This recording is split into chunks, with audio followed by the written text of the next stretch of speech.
My name is Gerard Sullivan, 32 years old, and I poured 15 years of my life into our family metal shop. 80-hour weeks were normal, my hands permanently calloused from building what I thought was my future. Then I found those transfer papers. My parents had secretly given everything to my brother. When Dad called panicking about losing our biggest client, I finally said what needed saying: let the heir handle it. If you've ever felt the sting of family betrayal, let me know where you're watching from, and hit subscribe. My story might just help you find your own strength. Sullivan Metal Works wasn't just a business. It was my inheritance, my identity, my future, or so I believed. My grandfather started it in a tiny garage back in the 70s, specializing in custom metal fabrication. Some of my earliest memories are the smell of hot metal and the rhythmic ping of hammer on steel. While other kids played video games, I spent weekends at the shop starting from age 10, mesmerized by the transformation of cold, hard metal into beautiful, functional art.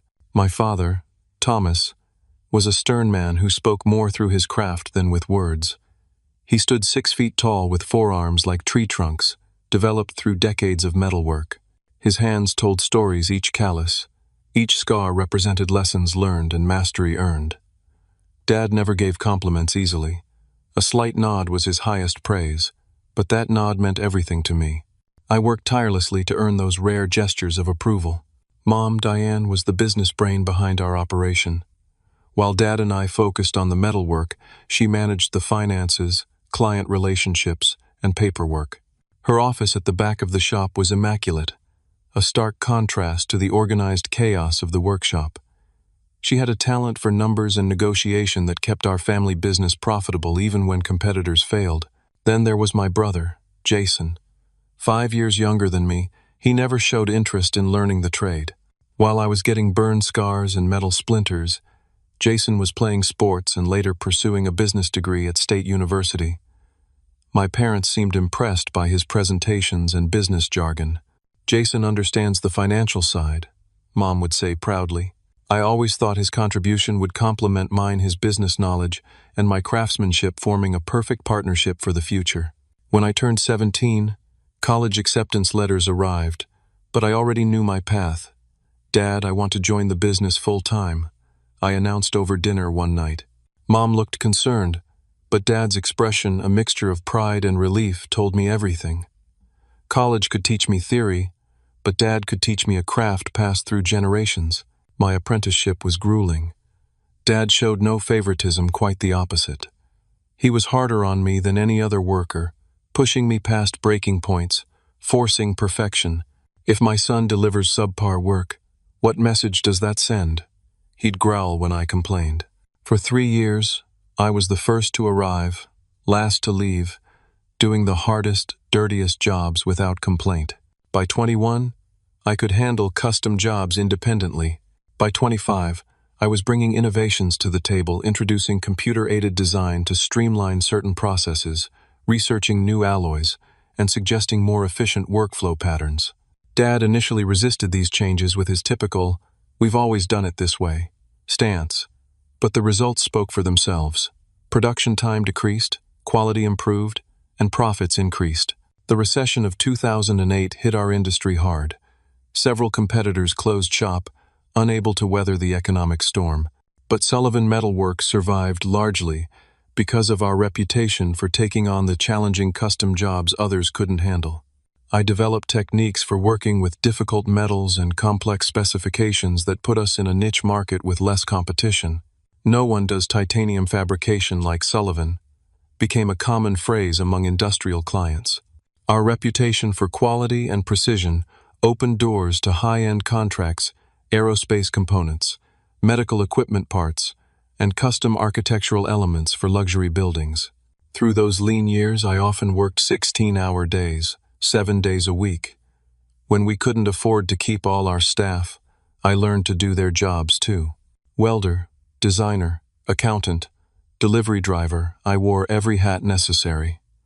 Dad's health began showing signs of strain, his hands developing an arthritic tremor that he tried to hide, but I noticed.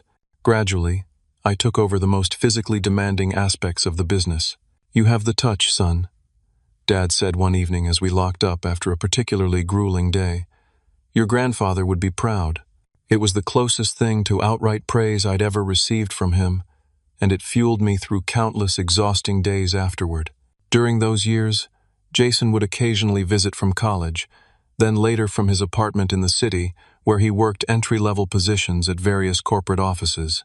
He'd walk through the shop in pressed slacks and button-down shirts, asking questions about profit margins and market expansion, while being careful not to get dirt on his polished shoes. You should see the case studies we're doing on family business succession, he mentioned during one holiday visit. There are smart ways to transition ownership while minimizing tax burden. That's good thinking, Mom replied, giving Dad a meaningful look. We should discuss that more. I thought nothing of it then. I was too busy mastering my craft, building our business, and planning improvements that would carry Sullivan Metalworks into the future. The shop floor was my domain, and I assumed the business would naturally become mine when the time was right. After all, I was the one who had dedicated my life to it, who knew every client, every machine, every technique that made our work special. Looking back now, I should have paid more attention to those conversations happening behind closed doors. But I trusted my family implicitly. That trust would prove to be my blind spot. My daily routine became as hardened and predictable as the metals I worked with. The alarm would ring at 4:15 each morning. By 5, I'd be opening the shop, firing up the main furnace so it would reach optimal temperature by the time our workers arrived at 7.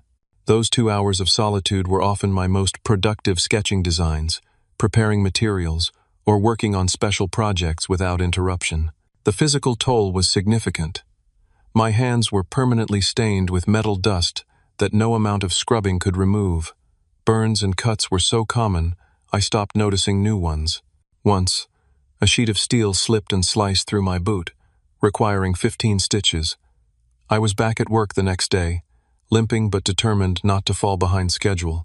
You need to take better care, Dad would say. Though his own body told the same story of sacrifice, hearing damaged from decades of industrial noise, a permanent hunch in his shoulders, scars mapping a lifetime of close calls. I missed countless social events, birthdays, and holidays because we were on deadline. 2 serious relationships ended because partners eventually tired of competing with the shop for my attention. It's like you're married to that place, my last girlfriend said during our breakup. She wasn't wrong. Meanwhile, 3 different competitors tried to recruit me, offering substantial salary increases and normal working hours. Thanks, but Sullivan is family, I'd tell them. You can't put a price on that. Their offers usually ended with the same prediction. When you're ready for appreciation instead of exploitation, call us. Despite the sacrifices, I found deep satisfaction in our accomplishments. We became known for taking on the impossible jobs, the ones requiring such precision and expertise that other shops wouldn't touch them. One such project led to our relationship with Precision Industries, which would become our largest client. Frank Donovan, Precision's founder and CEO, came to us after 3 other fabricators failed to meet his specifications for a custom medical equipment component. The tolerances were incredibly tight, the material difficult to work with, and the deadline seemingly impossible.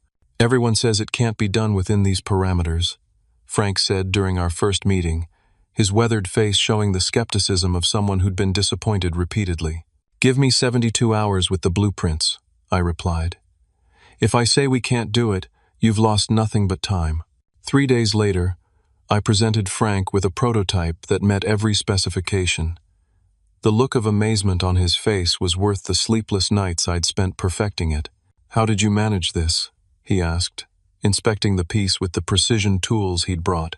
Proprietary technique, I smiled. Family secret.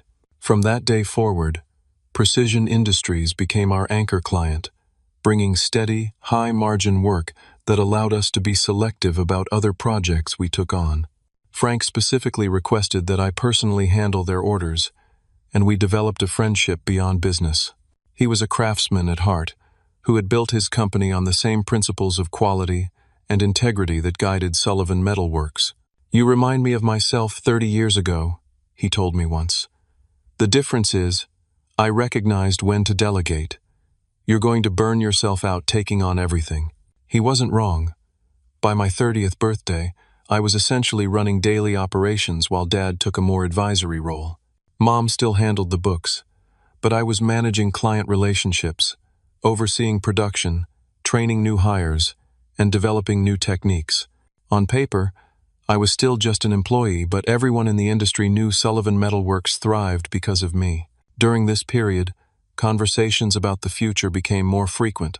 "You've really taken this place to new heights," Dad said during a rare dinner when we all made it home before 9. "Your grandfather would never believe what his little garage operation has become." "We need to start thinking about the next phase," Mom added. "Your father and I won't be doing this forever."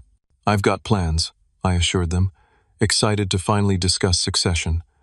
We could expand the fabrication area into the vacant lot next door, add a water jet cutter, take on more aerospace work. "Those are big investments," Jason commented. He'd been visiting more frequently, taking an interest in the business finances. "Have you run the numbers on ROI timelines?" "The returns would be substantial," I countered, pulling out the research I'd done. "We'd recoup costs within 18 months, based on the contracts I know we could secure." Dad and Mom exchanged looks across the table. "Let's not rush into anything," Dad said finally. "The business is stable now. That's what matters most for the future." I interpreted their caution as typical parental conservatism. What I didn't realize was they had already made decisions about the future decisions that didn't align with the vision I was sacrificing everything to build. In preparation for Sullivan Metalworks' 50th anniversary, I began a special project, a massive sculptural piece showcasing every technique and material we had mastered over the decades. I worked on it during off hours, pouring my heart into what I envisioned as both a tribute to our legacy and a bold statement about our future. The centerpiece featured 3 interlinked rings, symbolizing the 3 generations of Sullivan craftsmanship. "What do you think?" I asked Dad when I showed him the design plans. The finished piece could stand in front of the shop, a testament to what we've built together. He studied the plans silently, his expression unreadable. "It's good work," he finally said, placing a hand briefly on my shoulder before walking away. It wasn't the enthusiasm I'd hoped for, but I continued the project anyway, believing it represented something important about our shared legacy. I couldn't have imagined then that there was already a fracture in that legacy, one that would soon break my heart and change everything I thought I knew about family, loyalty, and my place in the world I had helped build. It happened on an ordinary Tuesday in April. I was working late as usual, finishing a rush order for a repeat client. Mom and Dad had left hours earlier for what they described as a dinner with old friends. The shop was quiet except for the steady rhythm of my work and the occasional ping of cooling metal. Around 9:30, I heard voices near the office, unusual for that hour.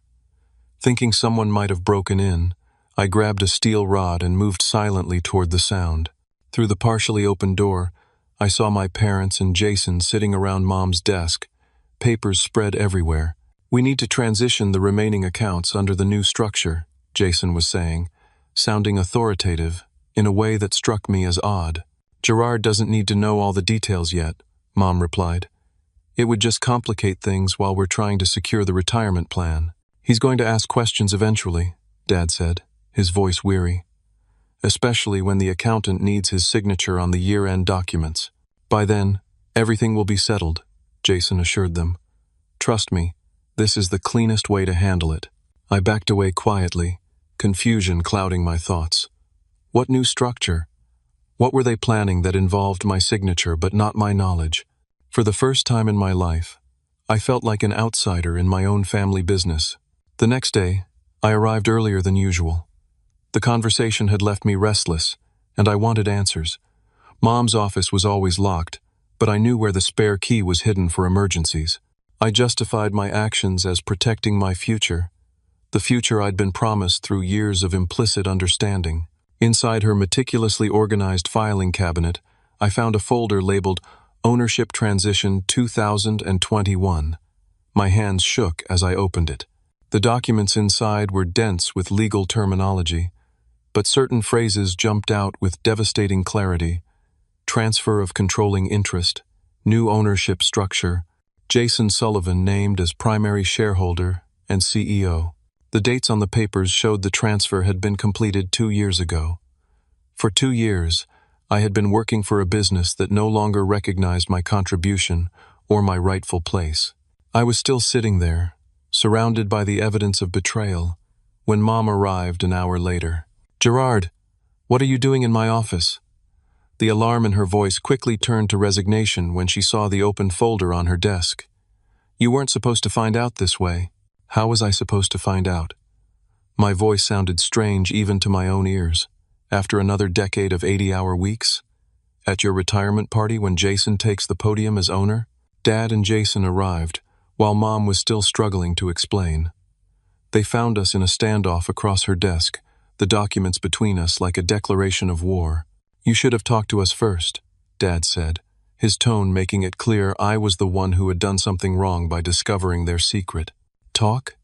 Like you talked to me before giving away my birthright?" The anger was building now, pushing through the initial shock. 15 years, Dad. 15 years I've put into this place, turning down better offers, sacrificing everything while Jason was off getting his fancy degree and working elsewhere. "That's exactly why this makes sense," Mom interjected. "Jason has the business education to take Sullivan Metalworks forward. You're brilliant with the craft, Gerard. But the modern business world requires different skills. Skills that apparently include going behind your brother's back." I shot back. Jason stepped forward, his expression a mixture of guilt and defiance. "This isn't personal. It's business planning. Mom and Dad needed to secure their retirement, and this structure made the most financial sense for everyone. Everyone except me. You'll still have your job," Jason said in what I'm sure he thought was a reassuring tone. "Nothing changes day to day. You'll keep running the shop floor doing what you love, while you sit in an office, reaping the benefits of my work." The implications were becoming clearer by the second. "Have you been drawing a salary as owner all this time?" Their silence was confirmation enough. "So I've effectively been working for you? For free?" "We were going to discuss a proper compensation package," Mom said quickly, "once everything was settled. 2 years isn't enough time to settle things." The betrayal cut deeper with each revelation. What else don't I know? Has Jason been making business decisions without telling me too? Another silence. Another confirmation. "We turned down the Westlake contract because Jason thought the margins were too thin," Dad finally admitted. "And the expansion you proposed last year was rejected because the new owner didn't approve," I finished, the pieces falling into place. "Even though I'm the one who brought in the clients that kept this place afloat. Even though I'm the one who modernized our techniques when you were ready to be left behind by the industry." "You're being emotional," Jason said dismissively. "This is why business decisions shouldn't be made based on sentiment." I looked at each of their faces, the people I trusted most in the world. Dad couldn't meet my eyes. Mom looked torn between guilt and defensiveness. Jason had the audacity to look annoyed, as if my reaction was an inconvenience to his plans. "I need some air," I said, walking out before I said something unforgivable. That night, I didn't sleep. The shock manifested physically. My stomach churned, my head pounded, and my hands, those hands that had built so much value for a business that wasn't mine, trembled with suppressed rage. 15 years of my life had been based on a lie. The future I thought I was building had been signed away without my knowledge or consent. What hurt most wasn't just the betrayal, but the realization that my family didn't value my contribution. All those sacrifices, all that dedication, meant nothing compared to Jason's business degree and financial models. In their eyes, I was just labor, skilled labor perhaps, but not leadership material. By morning, something had hardened inside me. The pain was still there, but now it was encased in resolve. For the first time, I began to consider a future beyond Sullivan Metal Works, a future where my worth wasn't determined by people who had proven they couldn't be trusted to recognize it. The week following my discovery was the longest of my life. I continued showing up at the shop, mechanically going through motions that had once given me purpose and pride. Now each action felt like a betrayal of myself. Every piece I crafted added value to a business that had discarded my future. My family tried different approaches to manage the fallout. Dad acted as though nothing had changed, giving orders and discussing projects like any normal day. Mom made awkward attempts at reconciliation, bringing my favorite lunch to the shop and trying to engage me in conversations about moving forward together. Jason alternated between avoiding me entirely and making condescending remarks about bringing me up to speed on the business realities. None of them seemed to grasp the fundamental breach that had occurred. This wasn't just about ownership structure or titles. It was about 15 years of implied promises. It was about family loyalty and basic respect. I focused my remaining time on completing projects for clients who had trusted me personally with their work. Frank from Precision Industries had 3 specialized components waiting, and I refused to leave those obligations unfulfilled. "You seem different," Frank commented when he came to inspect the finished pieces. "Everything all right at Sullivan?" "Just some family business being worked out," I replied noncommittally.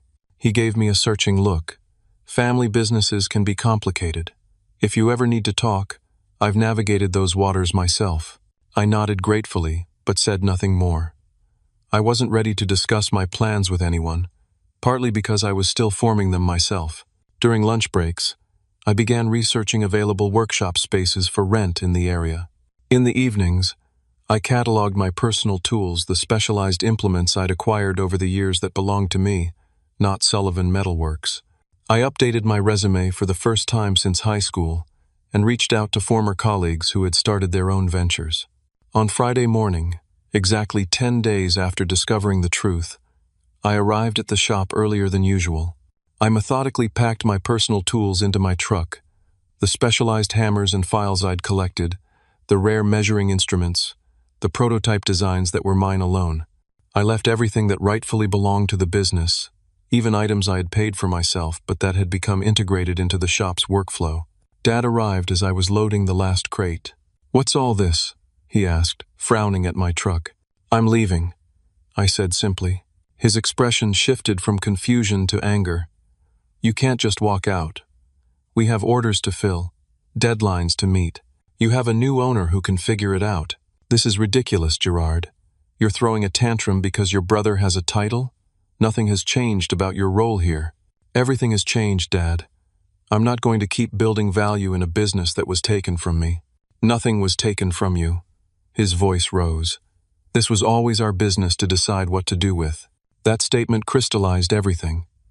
In his mind, my 15 years of sweat equity meant nothing. I had never been a partner in his eyes, just an employee who happened to be his son. "You're right," I said quietly. "It was your decision, and now I'm making mine." Mom arrived during our confrontation, quickly grasping what was happening. "Gerard, please, let's discuss this rationally," she pleaded. "We can work out a new arrangement, maybe a profit-sharing plan, or—" "Too late for that," I interrupted. "You had years to discuss this rationally with me. You chose secrecy instead." Jason showed up last, immediately taking a combative stance. "You're just being emotional. Where do you think you'll go?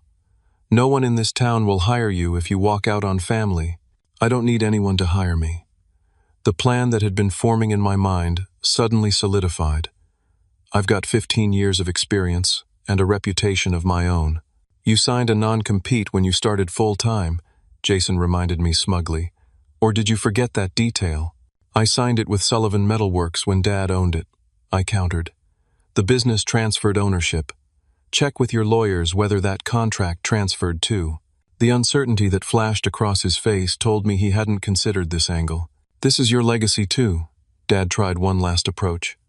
"Your grandfather started this business. Are you really willing to turn your back on that?" "You turned your back on it first," I replied, "when you decided craft and dedication were worth less than a business degree." I closed my truck door and started the engine. I'll collect my final paycheck by mail. Driving away from Sullivan Metalworks that morning was the hardest and most liberating moment of my life. 15 years of certainty vanished, replaced by a terrifying yet exhilarating blank slate. My friend Sarah had offered her spare bedroom when I called the night before. "Stay as long as you need," she said when I arrived with my meager personal belongings. "I always thought you were wasting your talent at your family's place anyway." The first few days of unemployment were strange. My body, conditioned to punishing physical work, felt restless with sudden inactivity. My mind, accustomed to constant problem-solving and creative challenges, turned inward, questioning every assumption I'd made about my life and future. Was I overreacting? Had I just destroyed my career out of pride? These doubts crept in during quiet moments, but each time I remembered the fundamental truth: I hadn't been valued. No matter what happened next, I couldn't go back to working under that knowledge. By the following Monday, I had begun to sketch plans for a small, independent operation. Nothing ambitious at first, just enough space and equipment to take on specialized projects. I would need to start small, build slowly, and live frugally until I established myself. For the first time in my adult life, I felt the terror and thrill of true independence. No family name to rely on, no established business infrastructure, no guaranteed paycheck, but also no ceiling on what I could create or how far I could go. The future I'd lost was replaced by one entirely of my own making. Sullivan Metalworks operated like a finely tuned machine, but it was a machine I had calibrated, maintained, and understood in ways no one else did. There were specialized jigs I'd created for particular projects, custom tool modifications, and techniques I'd developed through years of experimentation. None of these were documented in any manual. They lived in my hands and mind. The most complex project in progress when I left was for Precision Industries, a set of titanium components for a new medical device they were developing. The specifications required tolerances of less than 1/1000th of an inch, and the material needed specialized treatment to maintain its properties through the fabrication process. I had completed 3 of the 5 required components before leaving. 6 days after my departure, my phone rang. Dad's name appeared on the screen. I let it go to voicemail, not ready for another confrontation. His message was terse: "We need to talk. Call me back." I didn't.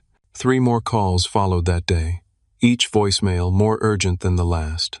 Finally, a text arrived. "Frank Donovan is threatening to pull all Precision business. Says he'll only work with you. We need to discuss options."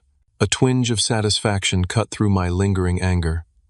Frank had always valued craftsmanship over corporate structure, and we'd developed a mutual respect over years of collaboration. Still, I wasn't ready to engage with my family on any terms. The next morning, Dad showed up at Sarah's apartment unannounced. "How did you find me?" I asked, not inviting him in. "Small town," he shrugged. "People talk. We need you to come back, at least temporarily." "Not going to happen." "Gerard, be reasonable. Precision represents 30% of our annual revenue. They're insisting you personally complete their current order, or they're walking." "Sounds like a problem for the owner to solve," I replied evenly. Dad's face flushed. "This affects all of us, including your mother's retirement security.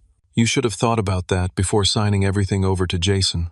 It was a business decision, not a personal slight. Giving away what should have been mine after 15 years of building it up feels pretty personal from where I'm standing." Dad's expression hardened.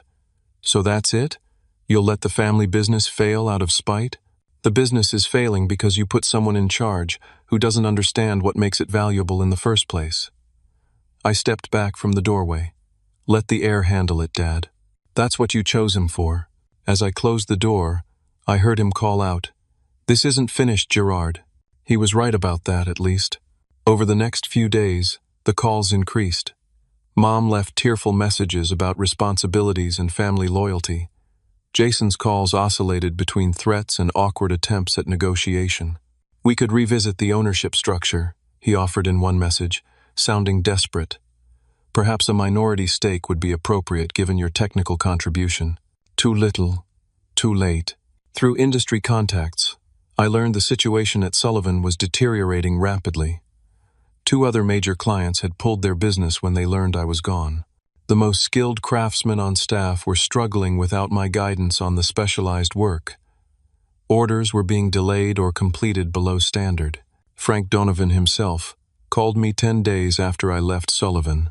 "I don't know what happened between you and your family," he said bluntly, "and it's none of my business. But I need those components finished by someone I trust, and that's you. I appreciate the vote of confidence, Frank, but I don't have the equipment set up yet to handle that work."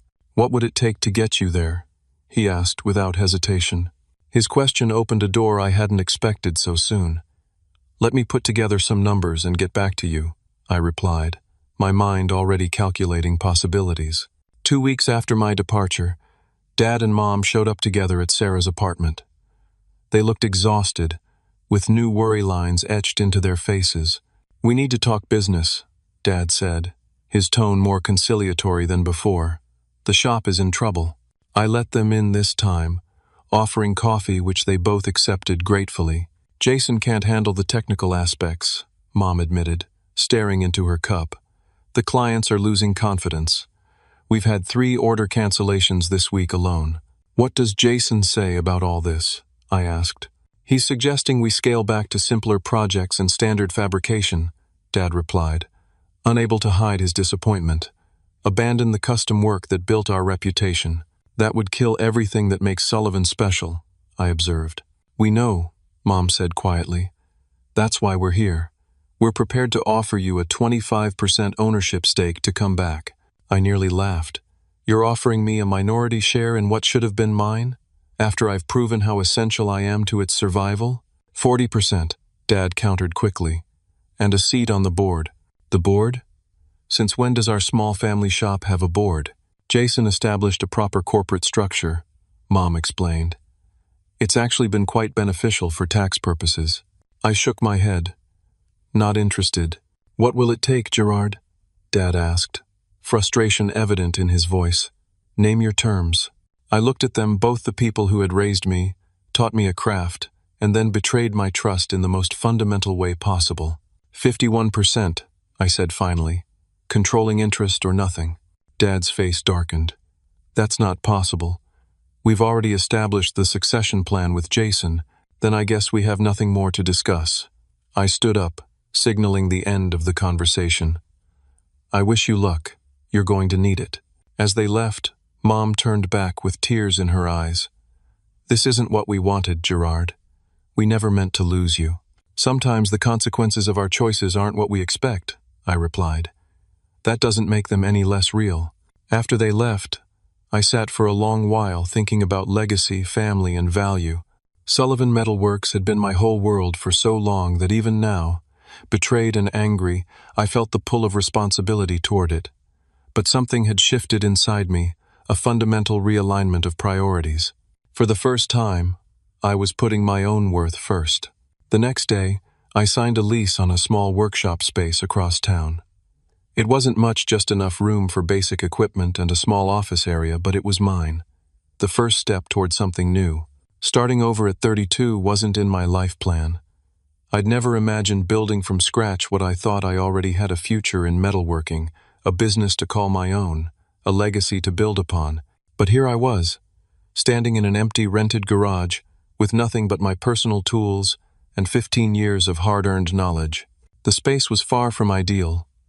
Poor ventilation, outdated electrical system, concrete floor cracked from years of neglect.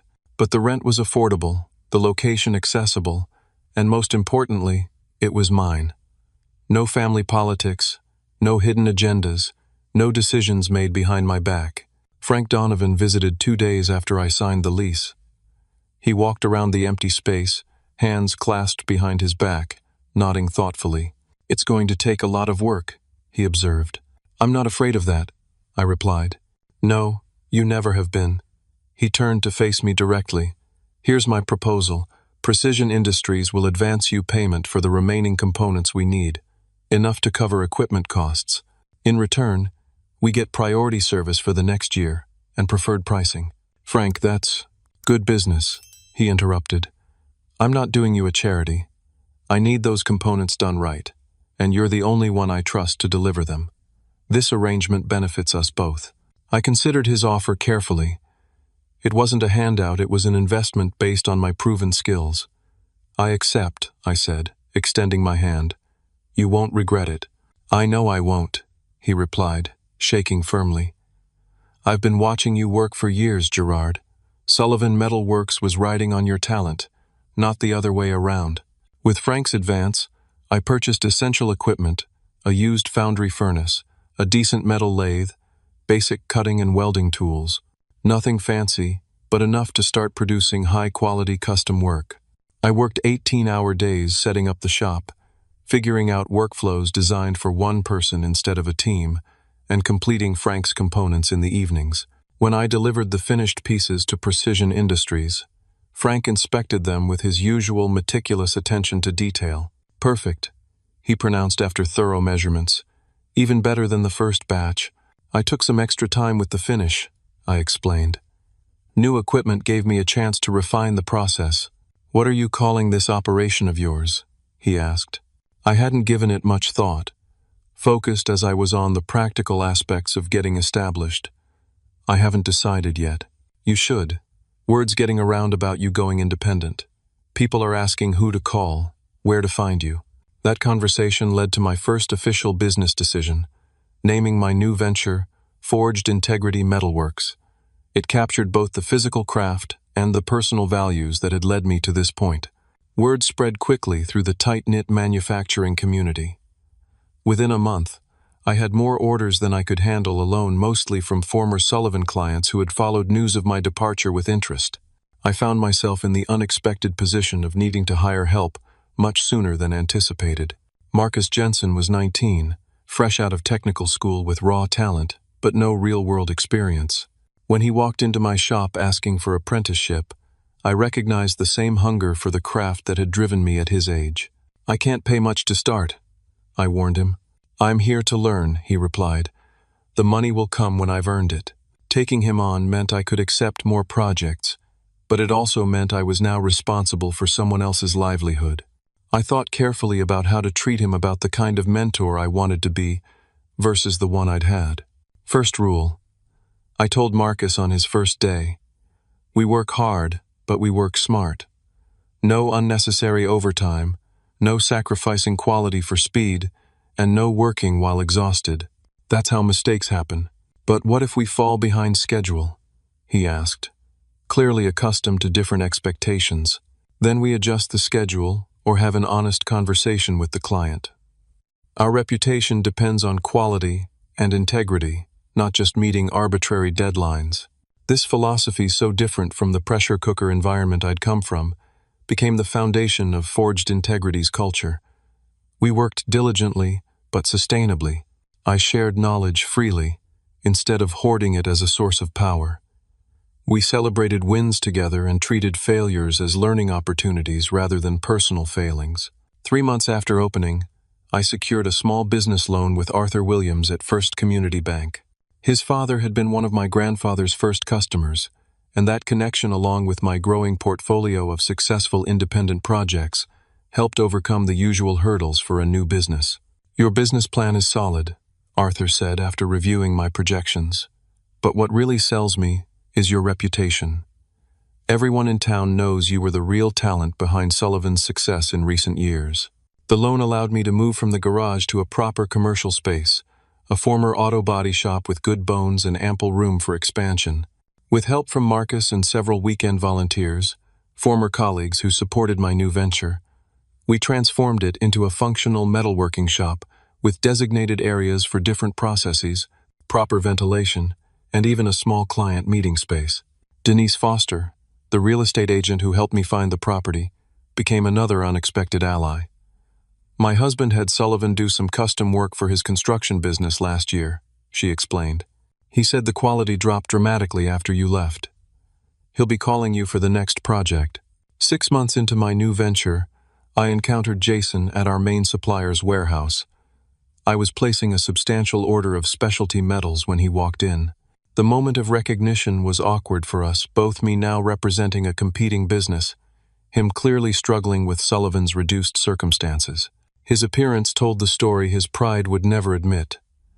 The polished businessman look had faded, replaced by the haggard expression of someone drowning in problems he didn't understand how to solve. His formerly immaculate clothes were wrinkled, and dark circles shadowed his eyes. "Gerard," he acknowledged stiffly. "Jason," I returned with a nod.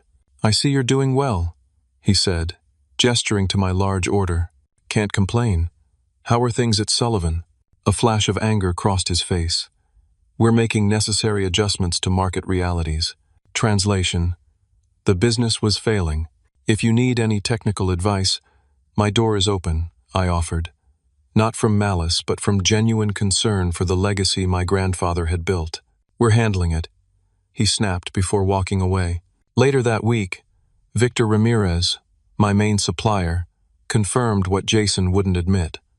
Sullivan's credit is on watch status, he confided. They've missed 2 payment deadlines and scaled back orders by 60%. Word is they're trying to sell the building. The news should have felt like vindication, but instead, it left me with a complicated sadness. Sullivan Metalworks represented 3 generations of craftsmanship and dedication. Watching it decline wasn't the victory I might have imagined during those first angry days after discovering the betrayal. That evening, I sat in my new office, looking at an old photograph of my grandfather standing proudly in front of the original Sullivan shop. He'd built something meaningful from nothing but skill and determination, exactly what I was now trying to do myself. The path had changed, but the legacy of craftsmanship continued through my hands rather than through the family business. For the first time since striking out on my own, I felt a sense of peace about my decision. I wasn't just running away from betrayal. I was running towards something better, something built on a foundation of respect, integrity, and genuine value. My worth wasn't determined by my family's recognition, but by the quality of my work and the strength of my character. As Forged Integrity Metalworks grew, so did my confidence in this new path.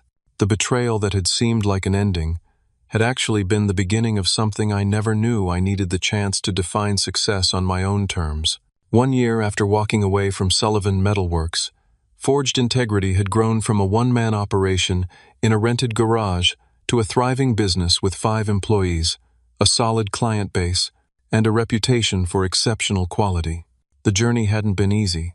There were sleepless nights worrying about making payroll, technical challenges with limited equipment, and the emotional weight of family estrangement. Healing from family betrayal proved more difficult than building a business. The anger that initially fueled my departure gradually transformed into a dull ache of disappointment and loss. I missed the easy camaraderie I once shared with Dad over a challenging project. I missed Mom's proud smile when clients praised our work. I even missed arguing with Jason about business decisions, back when I thought we were on the same team. Through it all, I learned to separate my self-worth from others' validation. Each satisfied client, each perfectly executed project, each employee who thrived under my mentorship reinforced what I now knew with certainty. My value wasn't defined by my family's recognition. Marcus, once a raw apprentice, had developed into a skilled craftsman with innovative ideas of his own. "You've taught me more in 1 year than 4 years of technical school," he told me one day as we completed a particularly challenging project. Not just about metalwork, but about doing business with integrity. His words meant more than he could know. Breaking the cycle of exploitation disguised as tough love had become as important to me as creating quality metalwork. On a quiet Tuesday afternoon, almost exactly 13 months after I left Sullivan, my father appeared at the front desk of Forged Integrity. Amanda, our office manager, buzzed me on the intercom. "Your father is here to see you," she said cautiously, aware of our complicated history. I took a deep breath before responding. "Send him back." Dad looked older than when I'd last seen him, more gray in his hair, deeper lines around his eyes. He stood awkwardly in my office doorway, taking in the space I'd created without him. "Nice setup you have here," he offered finally. "Thanks. What brings you by, Dad?" He shifted uncomfortably. "Sullivan Metalworks is closing. We're selling the building next month."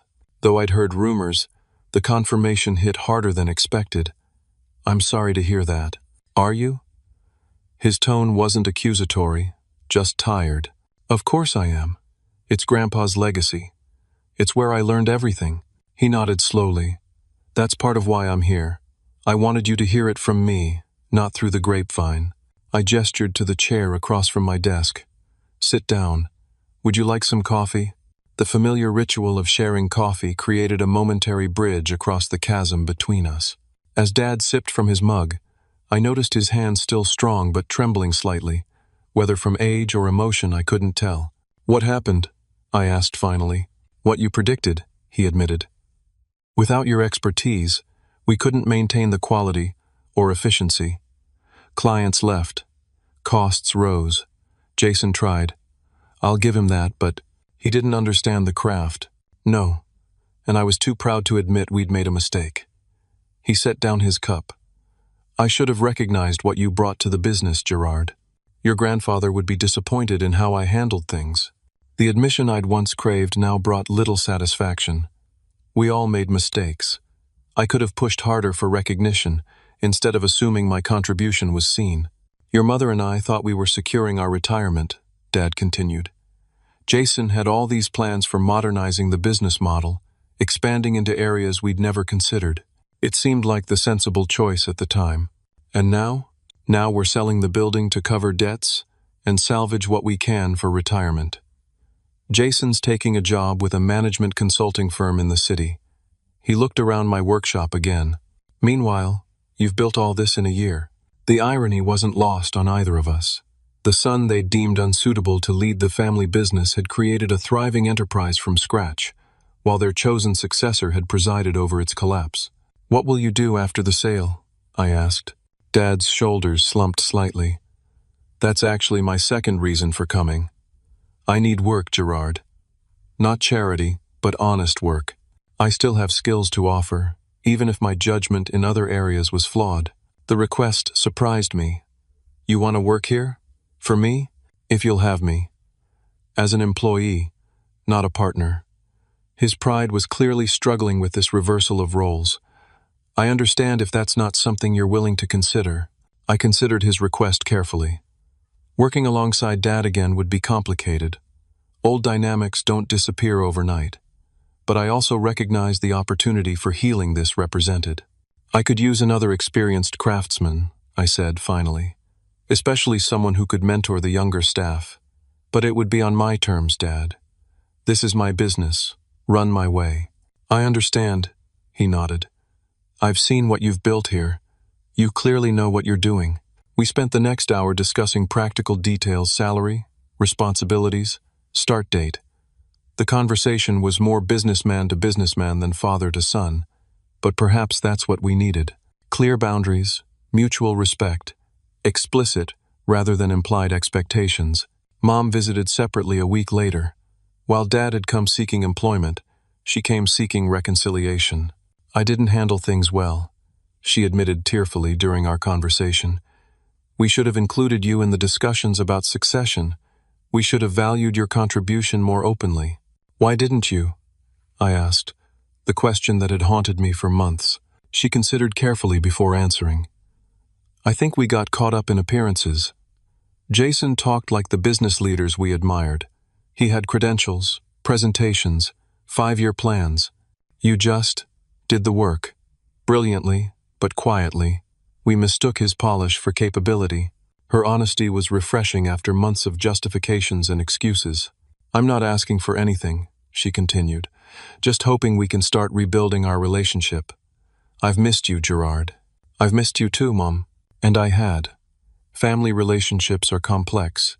They can be simultaneously the source of our deepest wounds and our most profound connections. Healing wouldn't happen overnight, but this honest conversation was a start. Jason and I crossed paths at Dad's 70th birthday dinner a month later. A small, subdued celebration at my parents' house. His corporate job was taking him out of state the following week. Your shop seems to be doing well, he offered stiffly during a moment alone. It is, I confirmed. How's the consulting position? Different. Challenging in its own way. He hesitated before adding, I may have underestimated what it takes to run a hands-on business. It was as close to an admission of error as I was likely to get from Jason. Different businesses need different skills, I replied neutrally. You'll probably excel at consulting. He nodded, a silent acknowledgement of the truce we were establishing. We would never be close, but we could be civil for our parents' sake. As months passed, Dad found his place at Forged Integrity, not as an authority figure but as a valued craftsman and mentor. The younger employees respected his technical knowledge, while I handled the business decisions. It wasn't always smooth, but we were learning a new way to work together based on mutual respect rather than obligation. The lessons from this painful chapter of my life weren't what I might have expected. I learned that sometimes losing what you thought you wanted opens the door to something better. I learned that true value comes from within, from integrity, skill, and dedication, not from others' recognition. Most importantly, I learned that while betrayal leaves scars, it doesn't have to define your future. Today, forged integrity metalwork stands as testament to these lessons. We create pieces that will last generations, built on a foundation of honesty and excellence. I no longer work 80-hour weeks. I've learned that sustainable success requires balance. I make time for friendships, hobbies, and occasionally even dating, all the aspects of life I once sacrificed for a future that wasn't mine. The betrayal that once seemed like the end of my world became the beginning of something authentic and truly mine.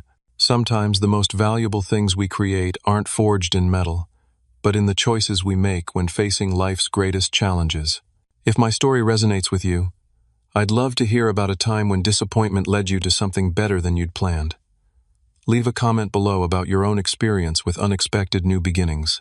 And if you found value in my journey, please like, subscribe, and share this video with someone who might need encouragement to trust their worth even when others don't recognize it. Thank you for listening, and remember, the strongest metals are forged through fire.